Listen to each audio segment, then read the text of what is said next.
स्वतंत्रता संग्राम का प्रेरक बना रहा। वह गीत जिसकी आवाज इंग्लिश चैनल पार करके ब्रिटिश पार्लियामेंट तक पहुंच गई थी, ऐसा था यह हमारा वंदे मातरम। वंदे मातरम जैसे अमर गीत के रचयिता बंकिम बाबू ने कहा था, एक दिन ऐसा आएगा जब सभी देशवासी वंदे मातरम गीत के महत्व को निश्चित रूप से समझेंगे। और वह क्षण आया 1905 में बंगाल विभाजन के खिलाफ हुए आंदोलन के दौरान। इस आंदोलन के समय वह गीत धरती से आकाश तक गूंज उठा था। श्री अरविंदो ने 1906 में बिल्कुल ठीक ही कहा था, अध्यक्ष महोदय, कि the mantra had been given and in a single day the whole people had been converted to the religion of patriotism. अध्यक्ष महोदय, इसी आंदोलन के दौरान वंदे मातरम जनमानस के हृदय में यह व्याप्त हो गया था। इससे तब की ब्रिटिश सरकार इतनी डर गई थी कि वंदे मातरम का नारा लगाने के खिलाफ एक सर्कुलर भी जारी कर दिया गया था। लेकिन फिर भी ब्रिटिश हुकूमत जनता को वंदे मातरम कहने से रोक नहीं पाई थी। वंदे मातरम ने लोगों के अंदर एक नई चेतना भी जागृत कर दी थी। उस समय अमृत बाजार पत्रिका के संस्थापक श्री मोतीलाल घोष ने कहा था, मैं तो वंदे मातरम गाऊंगा ही, भले ही हमें अपना सिर क्यों न गंवाना पड़े। यह बात उन्होंने कही थी। अध्यक्ष महोदय, राष्ट्रीय चेतना जागृत करने के लिए उस समय वंदे मातरम संप्रदाय की भी स्थापना की गई थी और इसके सदस्य वंदे मातरम गाते हुए प्रभात फेरी भी प्रतिदिन निकाला करते थे। इनमें गुरुदेव रविंद्रनाथ टैगोर भी कई बार जाते थे। जब 1906 में भारत का प्रथम राष्ट्रीय झंडा बनाया गया था, उसके मध्य में भी वंदे मातरम लिखा हुआ था। यह झंडा पहली बार बंगाल की धरती पर ही फहराया गया था, अध्यक्ष महोदय। और अगस्त 1906 में जब श्री बिपिन चंद्र पाल जी ने राष्ट्र चेतना जगाने के लिए एक समाचार पत्र की शुरुआत की थी, तो उसका नाम भी वंदे मातरम ही था, अध्यक्ष महोदय। यह वह समय था जब वंदे मातरम सिर्फ एक शब्द नहीं रह गया था, यह एक भावना बन गई थी, यह एक दर्शन बन गया था। It became a poem, pulse and A philosophy, अध्यक्ष महोदय। अप्रैल 1906 में नए बने पूर्वी बंगाल प्रांत में ब्रिटिश सरकार ने वंदे मातरम के सार्वजनिक नारे लगाने पर रोक लगा दी थी। लोगों ने इस आदेश की अवहेलना की, खुलेआम अवहेलना की। विश्वनाथ मुखर्जी ने अपनी किताब वंदे मातरम का इतिहास में इसका उल्लेख करते हुए लिखा है कि लोगों पर लाठियों की बारिश होती रही और पर जब तक उन्हें होश रहा तब तक वे वंदे मातरम का नारा ही लगाते रहे, अध्यक्ष महोदय। उस्मानिया विश्वविद्यालय में भी वंदे मातरम का नारा लगाने पर रोक लगी थी। इस आदेश को न मानने के लिए वहां के छात्र श्री रामचंद्र जी को भी जेल की सजा हुई थी। उस समय रामचंद्र जी की आयु बामुश्किल 18 साल की थी और उसके बाद 18 साल की उन्हें सजा भी दी गई थी। उन्हें वीर सावरकर जी ने वंदे मातरम रामचंद्र की उपाधि से नवाजा था। अध्यक्ष महोदय, वंदे मातरम सिर्फ बंगाल में सीमित नहीं रहा है, यह भारत में उत्तर से दक्षिण और पूरब से लेकर पश्चिम तक फैल गया था। पंजाब, तमिलनाडु, बॉम्बे प्रेसिडेंसी, सभी जगह लोग वंदे मातरम बोलने लगे थे। एक दूसरे का अभिवादन भी वंदे मातरम बोलकर करते थे। सिर्फ भारत ही नहीं, भारत के बाहर भी वंदे मातरम भारतवासियों के लिए एक मंत्र की तरह कार्य कर रहा था। लंदन, पेरिस, जेनेवा, कनाडा, सभी जगह जहां भी भारतीय थे, भारत के लोग वंदे मातरम लगातार बोलते थे। 1912 में जब श्री गोपाल कृष्ण गोखले जी दक्षिण अफ्रीका पहुंचे तो उनका स्वागत भी वंदे मातरम नारों के साथ ही वहां की जनता ने किया था। अध्यक्ष महोदय, वंदे मातरम के साथ शहीद भगत सिंह और शहीद चंद्रशेखर आजाद जी के पत्र प्रारंभ हुआ करते थे। मदन लाल ढींगरा जी का आखिरी शब्द भी वंदे मातरम था। फांसी पर जाते समय क्रांतिकारी सूर्यसेन के होठों पर भी वंदे मातरम था। खुदीराम बोस की जुबान पर भी वंदे मातरम ही था अध्यक्ष महोदय। इसलिए वंदे मातरम सिर्फ एक गीत नहीं है, यह हमारी राष्ट्रीयता का सूत्र है, भारत की अंतर आत्मा का यह स्वर है। अध्यक्ष महोदय, आज जब हम वंदे मातरम की 1.5 शताब्दी की गौरवशाली यात्रा का उत्सव मना रहे हैं, तब यह सच स्वीकार करना पड़ेगा कि वंदे मातरम के साथ जो न्याय होना चाहिए था वह न्याय नहीं हुआ।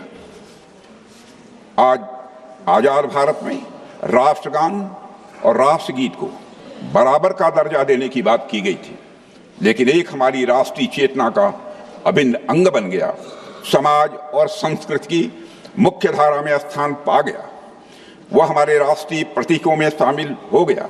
वह गान था हमारा जन गण मन। लेकिन दूसरे गीत को मार्जिनाइज कर दिया गया, उपेक्षित किया गया, उसे खंडित किया गया। वह गीत है वंदे मातरम अध्यक्ष महोदय। It was treated like an extra. वह धरती जिस पर वंदे मातरम की रचना हुई थी, उसी धरती पर वर्ष 1937 में कांग्रेस ने वंदे मातरम गीत को खंडित करने का निर्णय लिया था।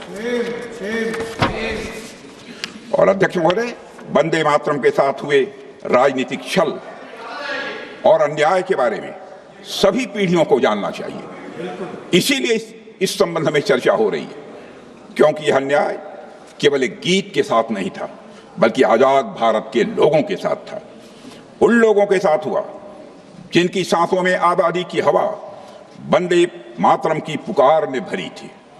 अध्यक्ष महोदय, उस पुकार को सीमाओं में बांधने की कोशिश इतिहास का मैं मानता हूं कि यह बहुत बड़ा छल था। इसलिए हम यह मानते हैं कि वंदे मातरम का गौरव लौटाना यह समय की मांग है और नैतिकता का यह तकाजा भी है। अध्यक्ष महोदय, इस अन्याय के बावजूद वंदे मातरम का महत्व किसी भी सूरत में कम नहीं होने पाया और वंदे मातरम गुरु गोविंद सिंह जी और छत्रपति शिवाजी महाराज जैसे महापुरुषों के स्वराज और स्वधर्म के मूल्यों का यह जीवन स्वरूप बन गया। अध्यक्ष महोदय, वंदे मातरम स्वयं में पूर्ण है, लेकिन इसे अपूर्ण बनाने की कोशिश की गई। वंदे मातरम हमेशा राष्ट्रीय भावना का अमर गीत रहा है और अध्यक्ष महोदय, मैं बल देकर कहना चाहता हूं, सदैव यह बना रहेगा। दुनिया की कोई ताकत इसे कमतर नहीं कर सकती। अध्यक्ष महोदय, वंदे मातरम के साथ जो अन्याय हुआ है उसको जानना इसलिए भी आवश्यक है ताकि भावी पीढ़ियां ऐसा करने वालों की मानसिकता को, ऐसा करने वालों की सोच को ठीक तरीके से समझ सकें। और अध्यक्ष महोदय, और सबसे महत्वपूर्ण वजह यह है कि वंदे मातरम के साथ हुआ अन्याय एक आइसोलेटेड इंसिडेंट नहीं था। यह उस तुष्टीकरण की राजनीति की शुरुआत थी जिसे कांग्रेस ने अपनाया। इसी राजनीति ने देश का विभाजन कराया और आजादी के बाद सांप्रदायिक सौहार्द और एकता को कमजोर किया। अध्यक्ष महोदय, आज हम वंदे मातरम की गरिमा को पुनर्स्थापित कर रहे हैं, लेकिन कुछ लोग हम सबके खिलाफ यह नैरेटिव बनाने की कोशिश कर सकते हैं कि वंदे मातरम और जनगण मन के बीच एक दीवार खड़ी की जा रही है। ऐसा नैरेटिव बनाने का प्रयास यह विभाजनकारी मानसिकता का परिचय देता है। अध्यक्ष महोदय, हमारे मन में राष्ट्रगान और राष्ट्रगीत के लिए बराबर का सम्मान है। जो लोग यह बात नहीं समझते हैं वे मां की ममता को भी नहीं समझते हैं। मां अपने बच्चों में, अध्यक्ष महोदय, भेद नहीं करती है। जनगण मन और वंदे मातरम मां भारती के दो सपूतों की किलकारियां हैं, मां भारती की दो आंखें हैं। अध्यक्ष महोदय, जनगण मन और वंदे मातरम दोनों ही हमारे राष्ट्रीय गौरव हैं। दोनों को भारत माता के प्रति अटूट प्रेम, राष्ट्रवाद और बलिदान की भावना एक सूत्र में बांधती है। इसलिए वंदे मातरम का उद्घोष यह किसी के विरुद्ध नहीं है, बल्कि हमारी राष्ट्रीय स्वाभिमान की यह अभिव्यक्ति है। अध्यक्ष महोदय, एक समय था जब भारत दुनिया की सबसे बड़ी अर्थव्यवस्था थी, लेकिन कॉलोनियल रूल की कूटनीति और कुशासन ने 19वीं सदी के उत्तरार्ध तक हमारी मातृभूमि की स्थिति बहुत ही दयनीय कर दी थी। उस समय बंगाल की धरती से ऋषि बंकिम चंद्र चट्टोपाध्याय जी ने वंदे मातरम का आह्वान किया था। यह आह्वान रामायण के एक प्रसिद्ध श्लोक से प्रेरित था और वह श्लोक है, अपि स्वर्णमयी लंका न में लक्ष्मण रोचते जननी जन्म भूमिश्च स्वर्गादपि गरीयसी।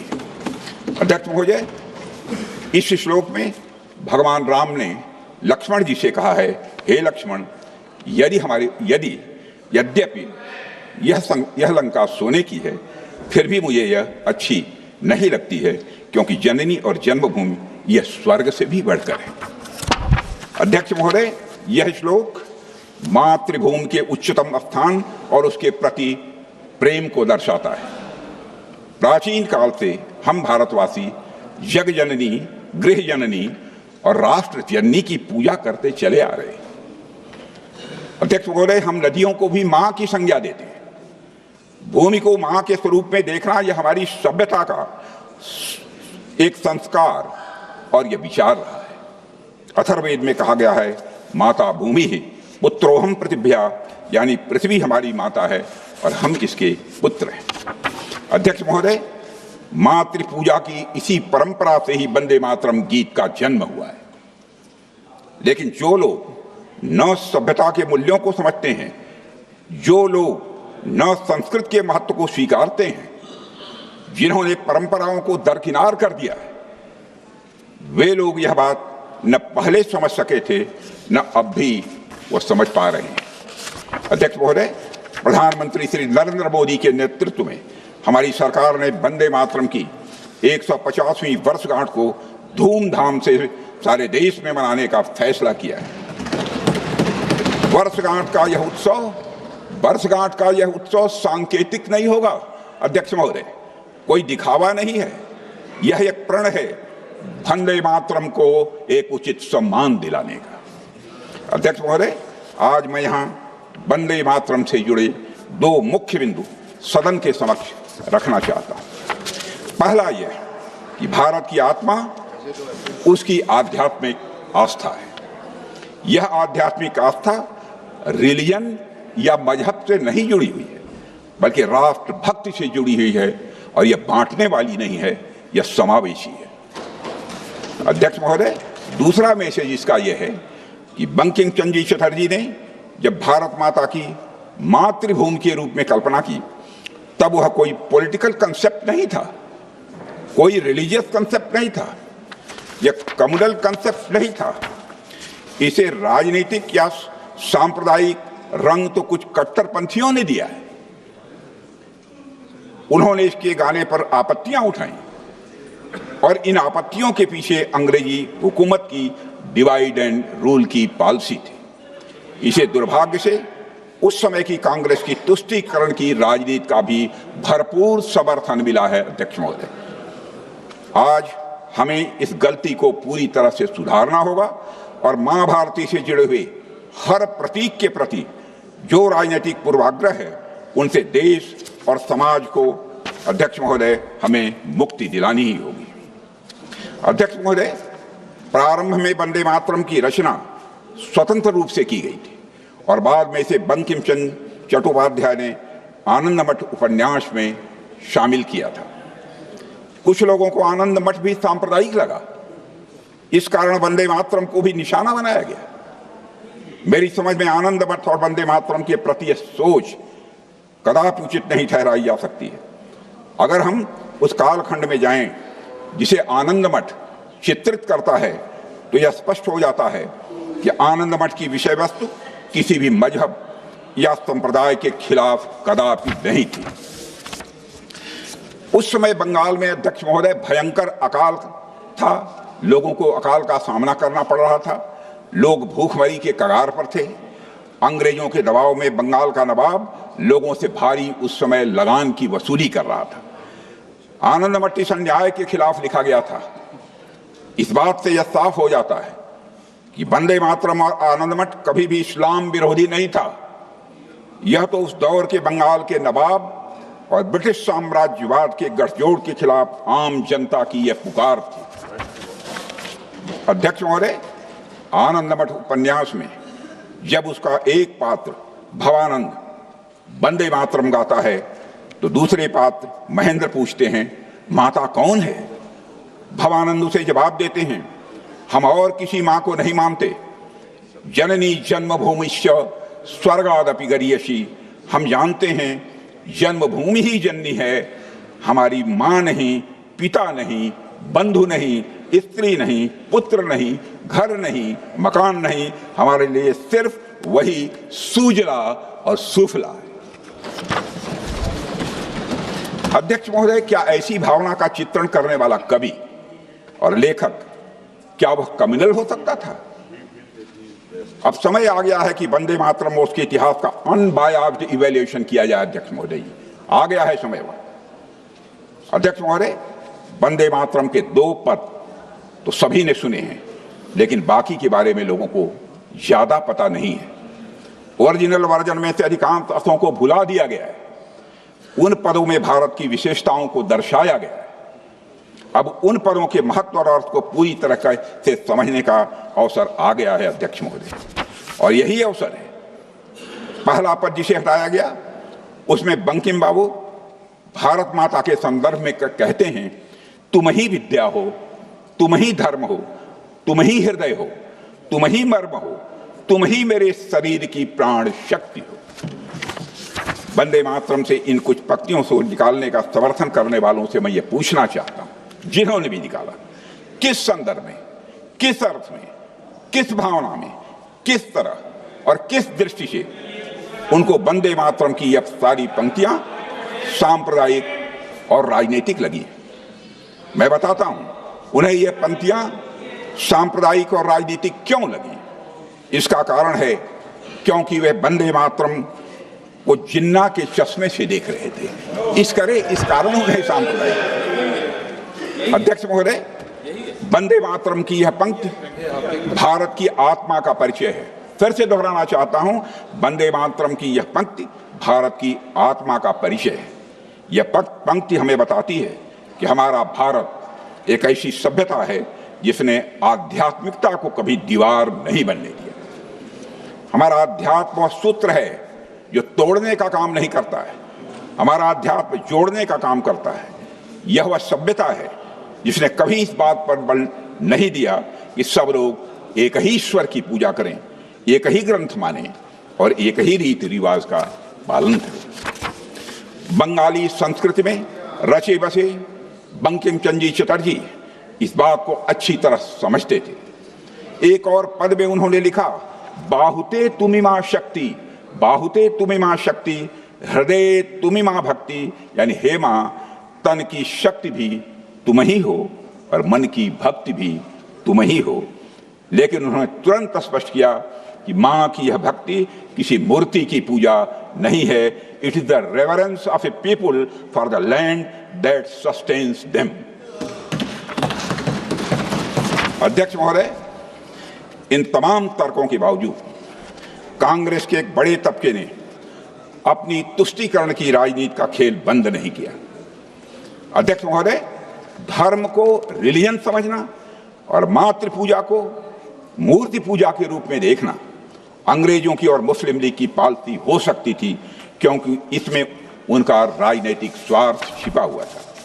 यह काम जानबूझकर उन्होंने किया।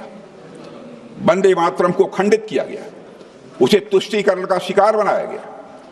इससे क्या हासिल हुआ?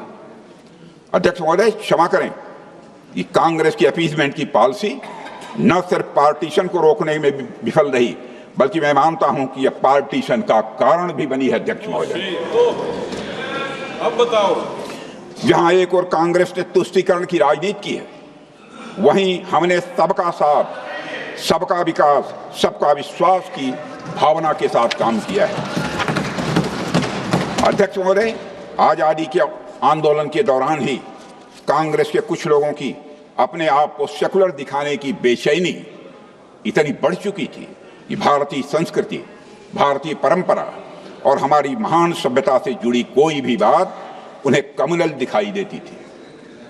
भारतीय संस्कृति के प्रति उनकी इस पैथोलॉजिकल नफरत के कारण ही वंदे मातरम भी इसका शिकार बन गया। अध्यक्ष महोदय, मैं आज एक घटना का उल्लेख आपके समक्ष करना चाहता हूं, जिससे यह बात और पूरी तरह से स्पष्ट हो जाती है।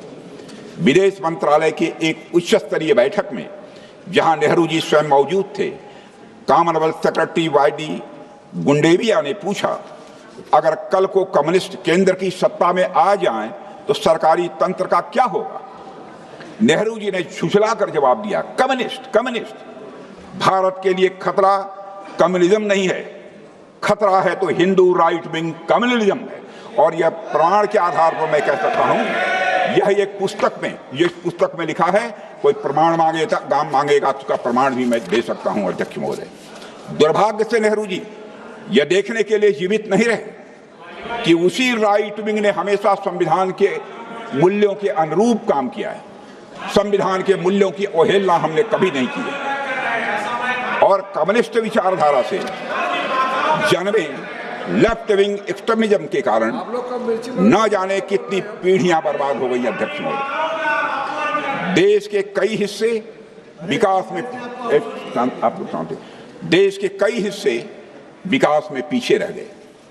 पहले की सरकारें नक्सलवाद या वामपंथी उग्रवाद की इस समस्या का समाधान नहीं ढूंढ पाई।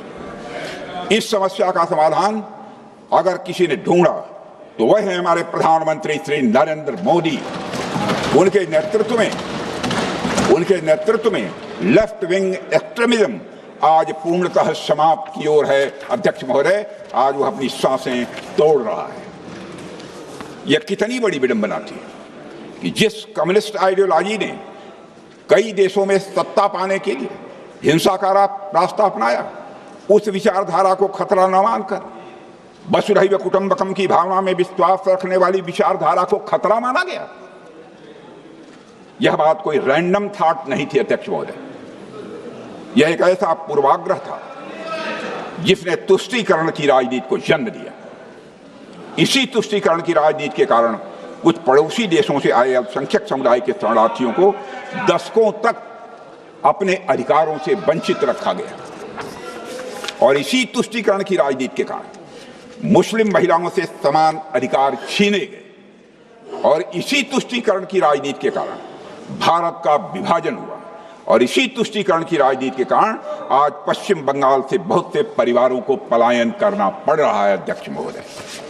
अध्यक्ष महोदय, बंगाल वह भूमि रही है जहां भारत के सबसे बड़े सामाजिक सुधारों और सांस्कृतिक पुनर्जागरण की यह नींव रखी गई, जहां सती प्रथा के खिलाफ आवाज उठाई गई, विधवा पुनर्विवाह को बढ़ावा दिया गया। अध्यक्ष महोदय, बाल विवाह की कुरीति के खिलाफ आवाज उठाई गई।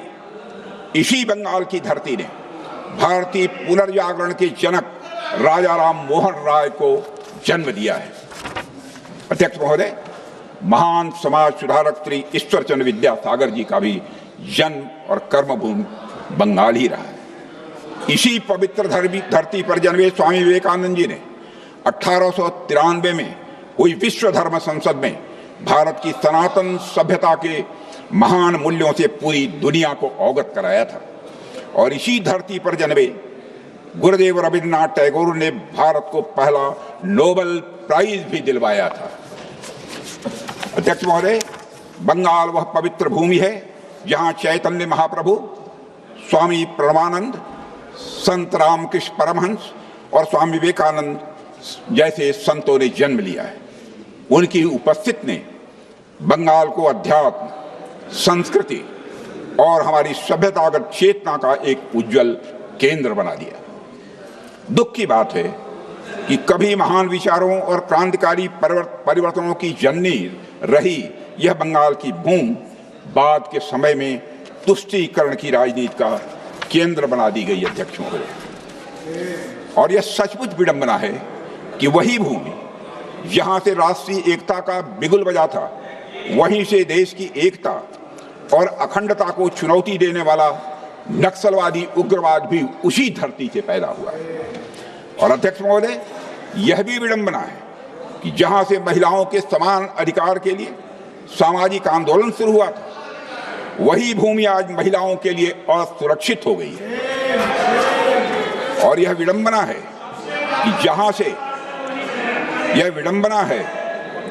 से भारत के पहले ICS अधिकारी सत्येंद्रनाथ जी टैगोर आए, उसी धरती पर आज युवा बढ़ती बेरोजगारी के कारण हताश हो रहे हैं। अध्यक्ष महोदय, यह विडंबना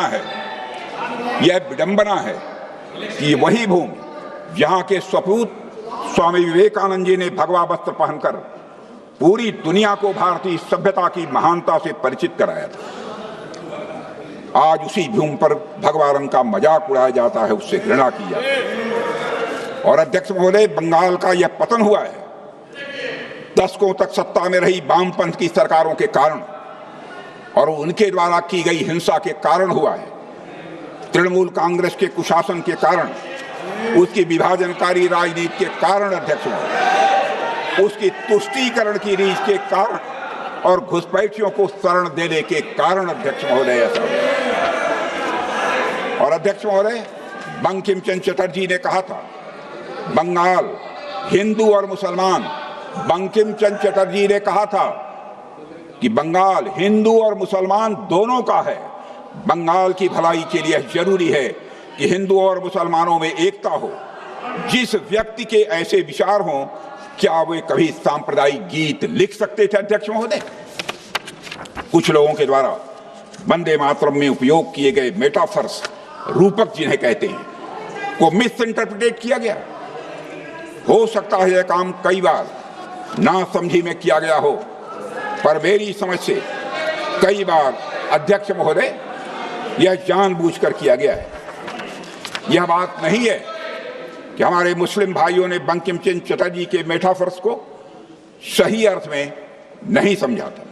मौलाना रजाउल करीम ने कहा कि वंदे मातरम जैसे निर्दोष और सर्वांग सुंदर गीत को भी सांप्रदायिक कहते हैं, पर जिनके पास उदार दृष्टि है उन्हें वंदे मातरम गीत को समग्र दृष्टि से देखना चाहिए। वे देखेंगे कि उसमें बुत परस्ती का कहीं पर अध्यक्ष महोदय कोई दोष नहीं है। इसलिए अध्यक्ष महोदय जी, यह मैं कहना चाहूंगा, और अध्यक्ष महोदय, हमें देखना है कि इस्लाम किसको बुत परस्ती कहता है और उसकी हदें कहां पर हैं। सच्चाई है कि भारतीय मुस्लिमों ने बंकिम चंद्र चटर्जी के भाव को, कौन बैठाने वाला है? कौन बैठाएगा? क्या बात करते हैं? यह उम्मत हो गई है। अध्यक्ष महोदय रोकिए। कौन बैठाएगा?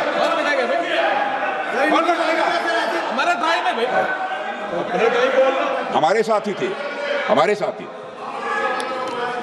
अध्यक्ष महोदय, वंदे मातरम, प्लीज।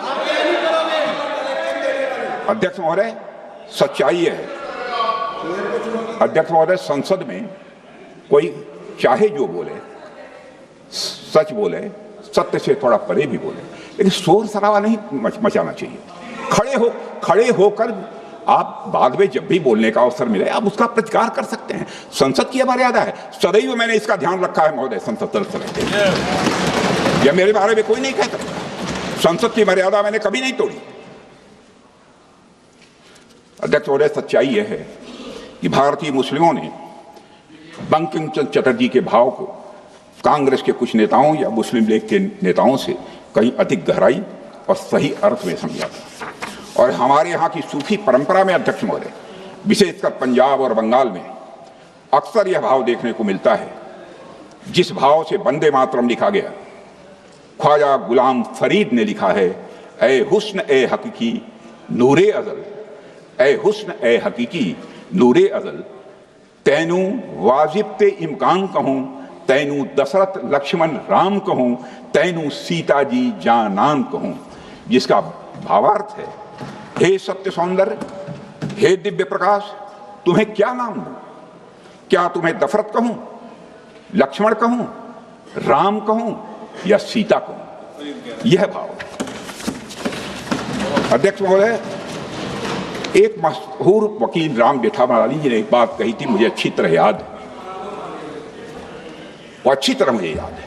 उन्होंने कहा था कि इस्लाम में अल्लाह को रब इसलिए कहा जाता है क्योंकि उसका गुण है रबूबियत, यानी पालन पोषण करना। यही गुण मां में होता है जो अपने बच्चों के तन और मन दोनों का पोषण करती है। और यही दिव्य गुण हमारी मातृभूमि में भी है अध्यक्ष महोदय। जिस तरह हम अल्लाह के सामने उसकी अनंत रबूबियत के लिए सजदा करते हैं, उसी तरह मां भारती के सामने भी सजदा करना हमारा फर्ज है, क्योंकि यह धरती हमारा पोषण करती है। इसलिए वंदे मातरम कोई हिंदू मुसलमान का सवाल नहीं है अध्यक्ष महोदय, यह तो हर इंसान का फर्ज है जो इस धरती पर श्वास लेता है। अध्यक्ष महोदय, सच यह है कि वंदे मातरम ने भारत के सभी लोगों के दिलों को स्पंदित किया है, चाहे वो हिंदू हो या मुसलमान हो। बंगाली और संस्कृत में लिखा गया यह गीत तमिल, मराठी, कन्नड़, गुजराती, हिंदी, तेलुगु, मलयालम और भारत की हर भाषा बोलने वालों के दिलों में यह घर कर गया। और यह गीत अनेकता में एकता का सबसे बड़ा उदाहरण है। और इसी वजह से इसने उन लोगों को विचलित किया जो एक भारत श्रेष्ठ भारत के विचार से डरते थे। अध्यक्ष महोदय, सभी ने इसमें संगठित और एक होने की आवाज सुनी। बस कुछ लोगों ने इस गीत का मतलब गलत निकाला और गलत समझा। अब इस समझ को बदलना होगा, सही समझ पैदा करनी होगी और वंदे मातरम का भी सही अर्थ अब हमें समझना होगा। हम सबको यह समझना होगा अध्यक्ष महोदय कि बंकिम चंद्र चटर्जी जी ने वंदे मातरम के माध्यम से किसे संबोधित कर रहे थे। सब्यसाची भट्टाचार्य ने अपनी किताब में लिखा है कि जब बंकिम बाबू ने सप्तकोटि यानी 7 करोड़ आवाजों के बारे में लिखा तो उसका मतलब बंगाल प्रेसिडेंसी की पूरी आबादी से था, जिसमें बंगाल, बिहार, उड़ीसा, असम और छोटा नागपुर के कुछ हिस्से भी उसमें शामिल थे। अध्यक्ष महोदय, इसका उल्लेख स्वयं बंकिम बाबू ने 1872 में किया है। और इसलिए 7 करोड़ केवल किसी एक समुदाय की आवाज नहीं थी। इसलिए 7 करोड़ केवल एक समुदाय की आवाज नहीं थी, किसी एक धर्म या संप्रदाय का यह नारा नहीं था। यह तो समूचे भारत की एक स्वर लहरी थी अध्यक्ष महोदय, जिसमें हर भारतीय की आस्था, हर भारतीय की आशा एक साथ गूंज उठी थी। जो लोग वंदे मातरम का विरोध इस आधार पर करते हैं, यह मूर्ति पूजा को बढ़ावा देता है, वे बंकिम बाबू के विचारों की रत्ती भर समझ नहीं रखते हैं, मेरा ऐसा मानना है। वंदे मातरम में मूर्ति पूजा की कोई बात नहीं है अध्यक्ष महोदय। बंकिम बाबू स्वयं मूर्ति पूजा के समर्थक नहीं थे, यह बहुत कम लोगों को जानकारी है। बंकिम बाबू स्वयं मूर्ति पूजा के समर्थक नहीं थे। यह बात उनके द्वारा सन 1874 में लिखे गए एक लेख से बिल्कुल साफ हो जाती है। और अध्यक्ष महोदय, बंकिम बाबू के लेखन से यह भी स्पष्ट होता है कि उनका मानना था कि भारतीय संस्कृति में भगवान की प्रतिमा यह भावगम्य है, एक सेतु है, एक माध्यम है सत्य को जानने का, माध्यम है ईश्वर के स्वरूप को समझने का। और अध्यक्ष महोदय, इसीलिए वंदे मातरम की मां भारती कोई मूर्तिमान यह देवी नहीं है, बल्कि वह एक प्रतीक है उस भावना की जिसके लिए हर भारतीय के हृदय में प्रेम है। और मैं दोहराना चाहता हूं कि ब्रिटिश शासन और कुछ कट्टरपंथियों ने शायद इस बात को नहीं समझा था या समझने का प्रयास नहीं किया था कि वंदे मातरम के मूल में है क्या। लेकिन मैं पूछना चाहता हूं कि कांग्रेस पार्टी ने इन लोगों का साथ क्यों दिया, जबकि हम लोग तब भी वंदे मातरम के साथ हुए अन्याय के विरोध में खड़े थे। और आज भी हम वंदे मातरम के सम्मान के साथ किसी भी प्रकार का समझौता नहीं करेंगे। वंदे मातरम का गौरव हमारा गौरव है, हमारा गौरव ही नहीं है, हमारे पूरे भारत देश का यह गौरव है। और अध्यक्ष महोदय, स्वतंत्रता आंदोलन में महात्मा गांधी, बाल गंगाधर तिलक से लेकर राजेंद्र बाबू और डॉक्टर श्यामा प्रसाद मुखर्जी जैसे महानायक मौजूद थे, जो भारत की सभ्यता और संस्कृति पर गर्व करते थे। और इसी का प्रभाव हमारे संविधान की मूल प्रति में अंकित चित्रों में दिखता है। श्री लल्लाल बोस जी के मार्गदर्शन में बने ये चित्र भारत की आत्मा को भी अध्यक्ष महोदय प्रतिबिंबित करते हैं। सिंधु घाटी सभ्यता की मुहर, वैदिक आश्रम, श्री राम और रावण का युद्ध, गीता उपदेश, भगवान बुद्ध का धर्मचक्र, नटराज, महाबलीपुरम का गंगा अवतरण, छत्रपति महाराज शिवाजी और गुरु गोविंद सिंह जी, इन सबको संविधान में सम्मान मिला है। संविधान में अंकित चित्रों में भारत को उसी रूप में दिखाया गया है जैसा हमारा भारत है, सभ्यतागत, आध्यात्मिक और गौरवशाली भारत। अध्यक्ष महोदय, लेकिन आजादी के बाद कांग्रेस ने भारत की सभ्यता, संस्कृति और यहां तक कि भारत के संविधान को भी हमेशा अपने संकीर्ण हितों की बलि चढ़ाया है। तुष्टीकरण की राजनीति कांग्रेस के लिए हमेशा संविधान, भारत की संस्कृति, सभ्यता, संप्रभुता और मानवता के ऊपर रही है। वंदे मातरम के साथ कांग्रेस ने संविधान को भी खंडित करने का काम किया। वर्ष 1951 में पहला संविधान संशोधन करके मूल संविधान के चरित्र को बदल दिया गया अध्यक्ष महोदय, और यह इतना बड़ा परिवर्तन था कि कानून के जानकारों ने इस संशोधन को द सेकंड कॉन्स्टिट्यूशन की संज्ञा दी थी अध्यक्ष महोदय।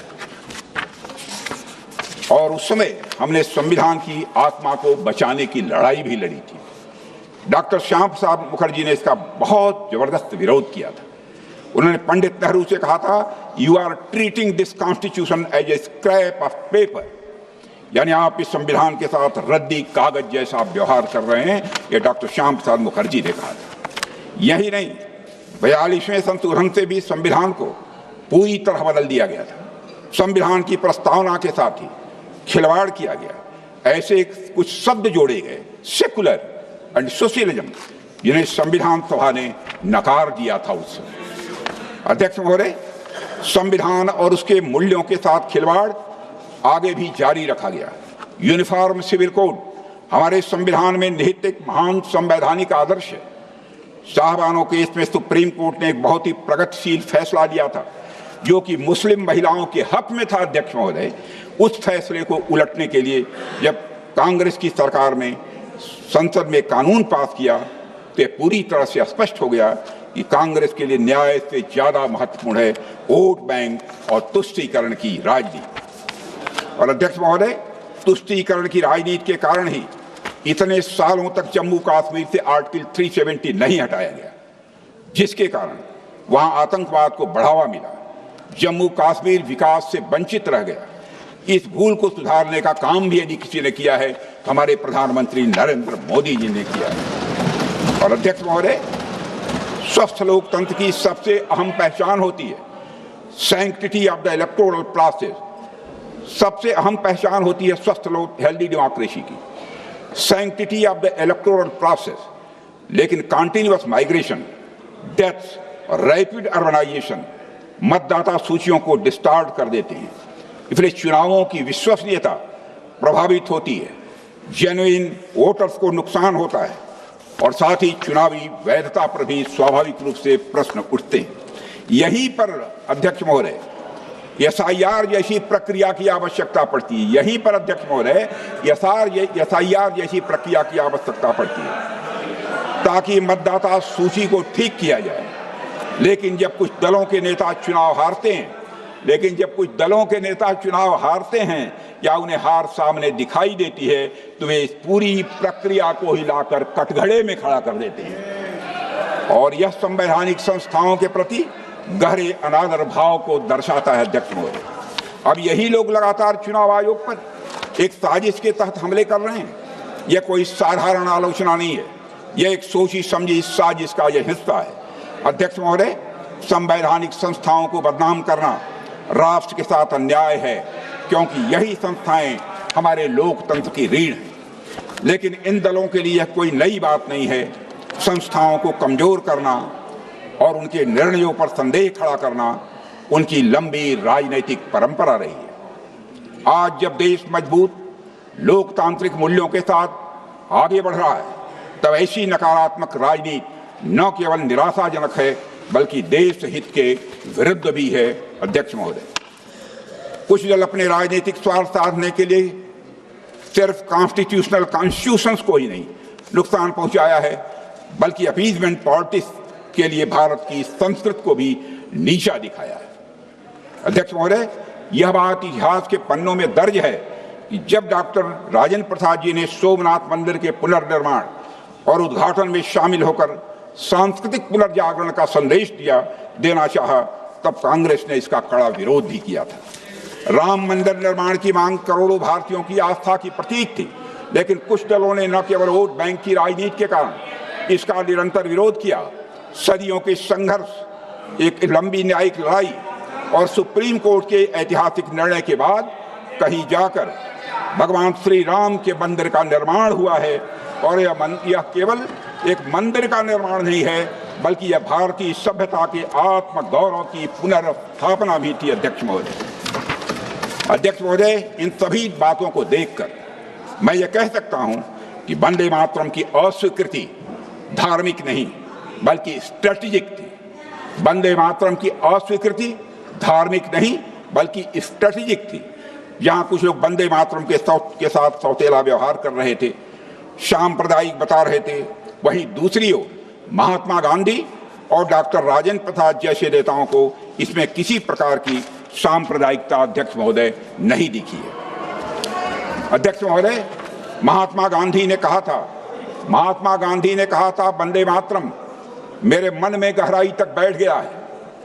इसका गायन जब मैंने पहली बार सुना तो मैं रोमांचित हो गया, यह गांधी जी ने कहा है, और इस पर मैं मोहित हो गया। उसमें मुझे केवल राष्ट्रीय भावना ही दिखाई दे रही थी। मुझे ऐसा कतई नहीं लगा कि यह गीत एक हिंदू गीत है। यह महात्मा गांधी ने कहा था, मैं नहीं कह रहा हूं। उन्होंने यह भी कहा था वंदे मातरम में कोई द्वेष भावना नहीं है, वंदे मातरम में कोई दोष नहीं है। हम अपनी माँ में जो सद्गुण देखते हैं उन सारे गुणों को कवि ने भारत माता के अंदर देखा है। यह महात्मा गांधी ने कहा था। अध्यक्ष महोदय, डॉक्टर राजेंद्र बाबू ने कहा था कि जहां तक वंदे मातरम की बात है, यह मूर्ति पूजा को बढ़ावा नहीं देता। मां दुर्गा का मतलब कोई मूर्ति नहीं है, बल्कि यह उस देश का दूसरा नाम है जो हम सबको प्यारा है। मौलाना अबुल कलाम आजाद हमारी आजादी की लड़ाई के बड़े नेताओं में से एक थे। उन्होंने भी वंदे मातरम की नैरो और सेक्टेरियन इंटरप्रिटेशन को सिरे से नकार दिया था। मौलाना अबुल कलाम आजाद ने भी, उन्होंने भी वंदे मातरम गीत को बहुत गहराई से देखा था। अध्यक्ष महोदय, उन्होंने इसमें इस्लामी सिद्धांतों और वेदांत दर्शन का सुंदर मेल पाया था। उन्होंने इसमें इस्लामी सिद्धांतों और वेदांत दर्शन का एक सुंदर मेल पाया था। वेदांत कहता है सच्चाई के बहुत सारे रूप हो सकते हैं, एक ही सत्य को अलग अलग लोग अलग अलग तरीके से देखते और पूछते हैं। अध्यक्ष महोदय, दूसरा विचार इस्लाम से आता है। वहां वहदते दीन यानी सभी धर्मों की एकता की बात है। इस्लाम में भी सभी धर्मों की एकता की बात है। और सुलह कुल यानी सभी के साथ शांति और भाईचारे की बात की गई है।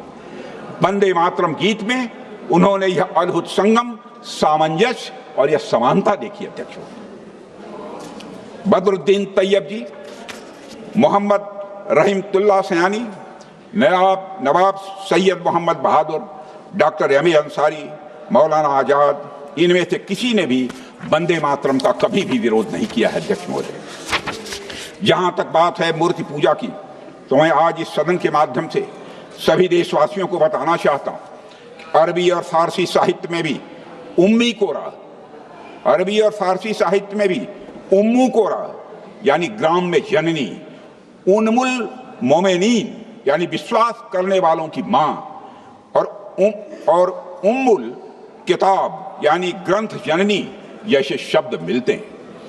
क्या इन्हें भी मूर्ति पूजा की संज्ञा दी जाएगी? क्या इन्हें भी मूर्ति पूजा की संज्ञा दी जाएगी? अध्यक्ष महोदय, वंदे मातरम को सांप्रदायिक बताकर विरोध करना ये बहाना मात्र था, असली कारण तो पूरी तरह से राजनैतिक था। अध्यक्ष महोदय, सन 1885 से लेकर 1905 तक कांग्रेस का न अपना कोई राष्ट्रीय गीत था न अपना झंडा। लेकिन अब समय आ गया है कांग्रेस गुलामी की मानसिकता को छोड़े और वंदे मातरम को इसके पूर्ण स्वरूप को स्वीकार करे। पूर्ण स्वरूप को स्वीकार करने की बात कर रहा हूं। अध्यक्ष महोदय, हो सकता है देश के लोग आपको अभी भी माफ कर दें। अध्यक्ष महोदय, मैं याद दिलाना चाहता हूं, वंदे मातरम ने ब्रिटिश साम्राज्य की नींव हिला दी थी। 1905 में खुद मोतीलाल नेहरू जी ने पंडित नेहरू को लिखे एक पत्र में लिखा था, मोतीलाल जी नेहरू लिख रहे हैं, हम ब्रिटिश शासन के इतिहास की सबसे अधिक संकटपूर्ण अवधि से गुजर रहे हैं। इलाहाबाद में भी वंदे मातरम आम अभिवादन बन गया है। इलाहाबाद में भी वंदे मातरम आम अभिवादन बन गया है।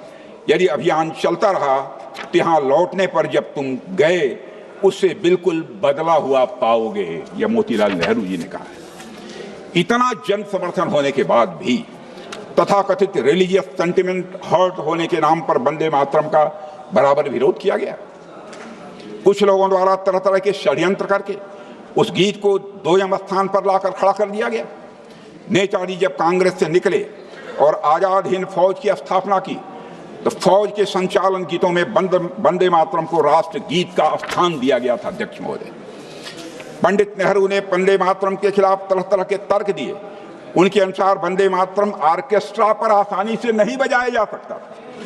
उन्होंने लिखा है कि in Nehru ji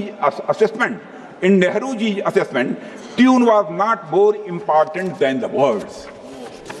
I quote him, in regard to the national anthem tune, it was felt that the tune was more important than the words, and that this tune should be such as to represent the Indian musical genius as well as to some extent the Western, so that it might be equally adaptable to orchestra and band music and to being played abroad. उन्होंने कहा है नेहरू जी ने, यह भी मानते थे कि राष्ट्रीय गान का असली महत्व विदेशों में ज्यादा है, अपने देश में कम है। उन्होंने कहा था, the real significance of the national anthem is perhaps more abroad than in the home country. यह तर्क महज बहाना था। शास्त्रीय संगीतकार मास्टर कृष्ण राव जी ने नेहरू जी के तर्क को खारिज किया था। उन्होंने वंदे मातरम की तीन अलग अलग ट्यून्स संविधान सभा में ही प्रस्तुत की थी। 1949 में कृष्ण राव जी ने एक पत्र में लिखा है, कुछ लोग कहते हैं कि वंदे मातरम बैंड पर नहीं गाया जा सकता, किंतु मेरा पक्का विश्वास है यह संभव है और वह भी बड़े सुंदर ढंग से संभव है। मैं अपनी तर्ज में इसे गॉड सेव द किंग से अधिक प्रभावशाली बना सकता हूं। अध्यक्ष महोदय, और तो और स्वयं गुरुदेव रविन्द्रनाथ टैगोर ने भी बहुत पहले ही वंदे मातरम की ट्यून तैयार की थी, लेकिन पंडित नेहरू ने वंदे मातरम के खिलाफ अपना मन बना लिया था। अध्यक्ष महोदय, नेहरू जी ने कुछ लोगों का हवाला देते हुए कहा भी था कि there was not enough movement in it. जिस गीत ने फ्रीडम मूवमेंट को नई ऊर्जा दी, नेहरू जी को उस गीत में मूवमेंट ही नजर नहीं आ रहा। अध्यक्ष महोदय, यह भारत के लोगों के साथ एक भद्दा मजाक था, जहां राष्ट्र के एक प्रतीक के चुनाव के लिए शब्दों और उसके मतलब से ज्यादा इस बात को महत्व दिया गया कि विदेशी लोगों को उसकी ट्यून कैसी लगेगी। यह सोच गुलामी की मानसिकता में जकड़े हुए लोगों की हो सकती है। प्रधानमंत्री मोदी जी देश को इसी कॉलोनियल माइंडसेट से निकालने का ही प्रयास कर रहे हैं। अध्यक्ष महोदय, और अध्यक्ष महोदय, 24 जनवरी 1950 को संविधान सभा ने देश का राष्ट्रगान अपनाया। संविधान सभा में राष्ट्रगान पर हुई चर्चा कुल मिलाकर 30 मिनट से भी कम चली थी। राष्ट्रगान पर चर्चा कुल मिलाकर 30 मिनट से भी कम चली थी। क्या इसका अर्थ यह था कि राष्ट्रगान अन्य मुद्दों की तुलना में कम महत्वपूर्ण था? नहीं, शायद जो लोग वंदे मातरम को राष्ट्रगान नहीं बनाना चाहते थे, उन्हें यह आभास हो गया था कि अगर चर्चा हुई तो स्वतंत्र भारत का राष्ट्रगान क्या होगा। शायद इसलिए ही इस पर ज्यादा चर्चा करना उचित नहीं समझा गया और वंदे मातरम को समान सम्मान देने की बात कही गई थी, लेकिन वास्तव में इसे 2म दर्जा दिया गया। और अगर समान सम्मान देने का वादा किया गया था तो अध्यक्ष महोदय, क्यों उस समय की सरकारों ने वंदे मातरम को prevention of insults to national honour act में स्थान क्यों नहीं दिया गया? मैं इस सवाल का भी जवाब चाहता हूं। यह इस देश का दुर्भाग्य है अध्यक्ष महोदय, जिस गीत के बारे में गांधी जी ने कहा था जब तक यह देश रहेगा वंदे मातरम रहेगा। उस गीत को गाने का हक मांगने के लिए अदालतों के दरवाजे खटखटाने पड़े और तो और कई बार उसे न गाने के लिए फतवे भी जारी किए गए। अध्यक्ष महोदय, अन्याय सिर्फ वंदे मातरम के साथ नहीं हुआ है, बल्कि बंकिम बाबू की पूरी विरासत के साथ हुआ है पश्चिम बंगाल के कांतलपाड़ा में स्थित बैठक खाना, जहां बंकिम बाबू ने वंदे मातरम गीत लिखा था, राष्ट्र के लिए वंदनीय स्थल होना चाहिए था वो, लेकिन जो उपेक्षा वंदे मातरम की हुई वही उपेक्षा उस स्थान की भी हुई। इस जगह से न केवल लोग अनजान हैं, बल्कि इस जगह की स्थिति भी अध्यक्ष महोदय बहुत ही दयनीय हो गई। अध्यक्ष महोदय, वंदे मातरम के साथ बंगला भाषा के साथ भी अन्याय हुआ है। बंगाल और बंगला भाषा की बंकिम बाबू के साथ हुए अन्याय को हमारी सरकार ने बंगला भाषा को क्लासिकल लैंग्वेज का दर्जा देकर सही करने का प्रयास किया। और अध्यक्ष महोदय, आज हम आजाद हैं, हम दुनिया की एक बड़ी ताकत हैं और विकसित राष्ट्र बनने की राह पर हम तेजी से आगे बढ़ चले हैं। मैं आज सदन को बतलाना चाहता हूँ, 150 वर्ष पूर्व लिखे वंदे मातरम गीत में आज के भारत के उदय का मार्ग भी देखा जा सकता है। वंदे मातरम के माध्यम से बंकिम बाबू ने उत्तिष्ठ जागृत का संदेश दिया, यानी जब भारत का हर नागरिक वंदे मातरम कहेगा तभी भारत सशक्त बनेगा। वंदे मातरम ही विकसित भारत का मार्ग प्रशस्त करेगा, हमारे आत्मबल को बढ़ाएगा, राष्ट्रीय एकता को बढ़ावा देगा, स्वदेशी की भावना को भी यह बढ़ावा देगा। अध्यक्ष महोदय, मेरा सभी सांसदों से आग्रह है कि हम सब एक साथ आएं और विचार करें कि क्या हम कॉन्स्टिट्यूशन के आर्टिकल 51A के तहत सभी नागरिकों के लिए एक नई फंडामेंटल ड्यूटी नहीं जोड़ सकते, जिसके अंतर्गत हम वंदे मातरम का वैसा ही सम्मान करें जैसा कि हम राष्ट्रगान का सम्मान करते हैं। अगर हम ऐसा करते हैं तो यह वंदे मातरम और इसके लेखक और बंगाल के महान राष्ट्रवादी चिंतक बंकिम बाबू को एक परफेक्ट ट्रिब्यूट होगी। अध्यक्ष महोदय, मैं मानता हूं। अंत में अध्यक्ष महोदय, मैं कहना चाहता हूं, वंदे मातरम हमारा गौरव है, हमारी पहचान है और हमारे संविधान की सबसे ऊंची पुकार है। वंदे मातरम मातृभूमि के प्रति वात्सल्य का अनहद नाद है। वंदे मातरम स्वतंत्रता संग्राम के उन अज्ञात और अवर्णित सैनिकों की याद है जिन्होंने अपनी मातृभूमि के लिए अपना सर्वस्व न्यौछावर कर दिया। यह उस पीड़ा को भावपूर्ण श्रद्धांजलि अध्यक्ष महोदय, जो असंख्य मत वालों ने आज़ादी प्राप्त करने के लिए सहा था, बर्दाश्त किया। वंदे मातरम हर उस सैनिक को हौसला देता है जो आज भी अपनी मातृभूमि के लिए हर दुश्मन का सामना कर रहा है। अध्यक्ष महोदय, वंदे मातरम हमारी एकता का भी प्रतीक है, स्वाधीनता का संकल्प है, वीरता का यह जयघोष है, त्याग का महामंत्र है और बलिदान का यह अमर गान है। वंदे मातरम, वंदे मातरम हमारे गौरवशाली अतीत का स्मरण है अध्यक्ष महोदय, हमारे स्वर्णिम भविष्य का आह्वान है अध्यक्ष महोदय, और वो यह मातृभूमि का, मातृभक्ति का एक अनुपम भाव है, संस्कृति का शाश्वत प्रकाश है अध्यक्ष महोदय, सभ्यता का यह गौरव है, धर्म की रक्षा का यह संदेश है, कर्म की प्रेरणा है, शक्ति का आह्वान है, विजय का विश्वास है, अमरत्व का स्वर है, पवित्रता का स्पंदन है और आस्था का आधार है अध्यक्ष महोदय। वंदे मातरम भारतीयता का और राष्ट्रीयता का, वंदे मातरम भारतीयता का और राष्ट्रीयता का एक सशक्त हस्ताक्षर भी है अध्यक्ष महोदय। इसलिए गर्व से कहो, वंदे मातरम, वंदे मातरम, वंदे मातरम। धन्यवाद।